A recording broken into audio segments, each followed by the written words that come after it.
Assalumalikum, brother. Thank you for writing to us. As I understand, you're 27 and you're going through a really hard time right now. You state that you're depressed and anxious all the time and you're very lonely.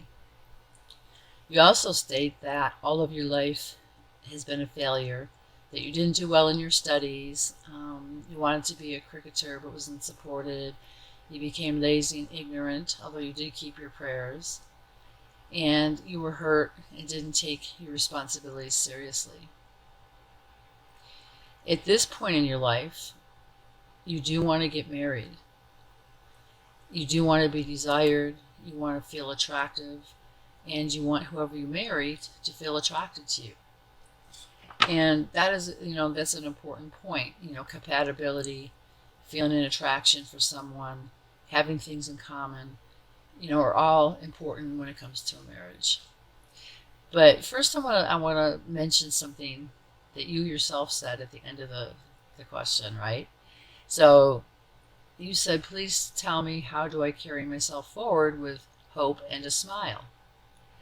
So you kind of answered your own dilemma with that sentence, right?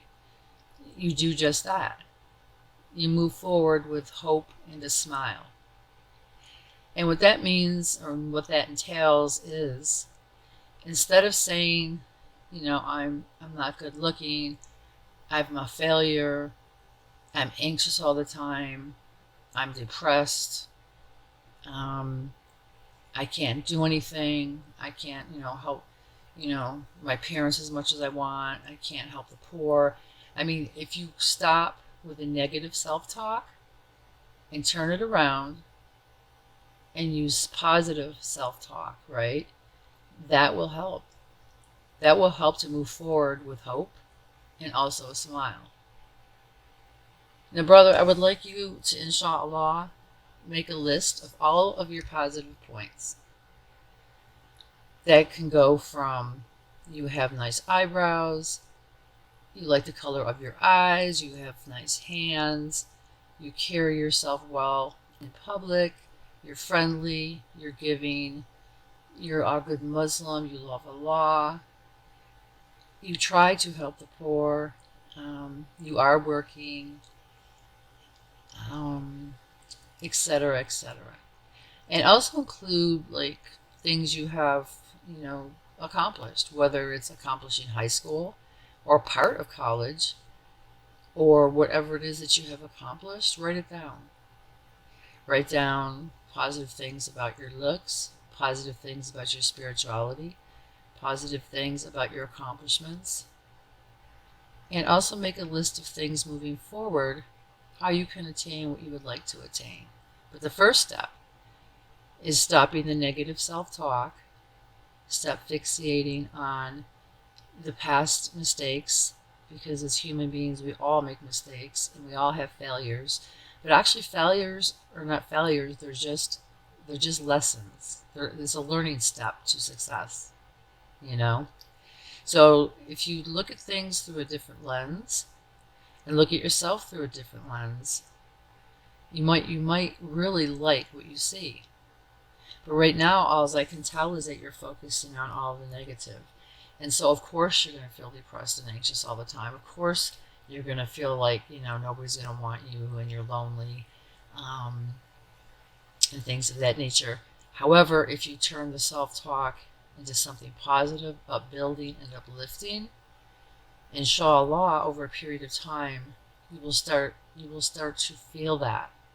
And when you start to feel that, that will reflect in not only your thinking patterns, your actions, and your behaviors in regards to, reaching out towards, a better job, or, wanting to get married, and seeking somebody, but it'll just, flow over into all areas of your life.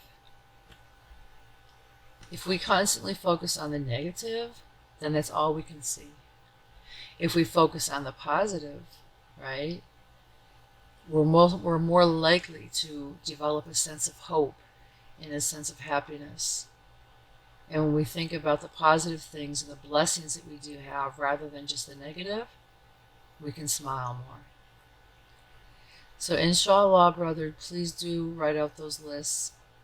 Review them daily, and you might want to read the positive traits and attributes that you do have. Read them out loud every day, maybe a couple times a day if needed, for about 30 days, okay? And it usually takes like 30 days to develop a habit or to change your cognition of how you know, think, behave, and perceive things, okay? So if you do it for at least 30 days and try not to let the negative interfere, you're going to be well on your way, In Sha Allah, to feeling a lot more positive and hopeful about yourself and your life and your future. Lastly, I just want to say that you had mentioned that you had lost your hair, that you are bald, and really, I know that maybe that makes you feel self-conscious. However, there are a lot of men who don't have hair, who are bald, that, you know, a lot of women were very attracted to. Um, just a quick look at, you know, men that are in the news or celebrities, which we don't follow really, but um, yeah, they're very attractive to women. Um, so perhaps losing your hair means something negative to you, but it means something positive to somebody else. Okay. And also, I just want to add on that physical attraction is subjective. Okay. So what is physically attractive to you may not be to somebody else. And one woman may find you very physically attractive and another one may not. And that's how you know, human beings are. That's how, you know, attraction is. It's very subjective. But what really draws people to you, and I'm not just speaking, you know, in a marriage context, but also a marriage context, is that socially, when we interact with people, what really draws people to us is our presentation, how we carry ourselves, and moving forward, and it's displaying hope and gratitude and joy and a smile, just like you said. We wish you the best.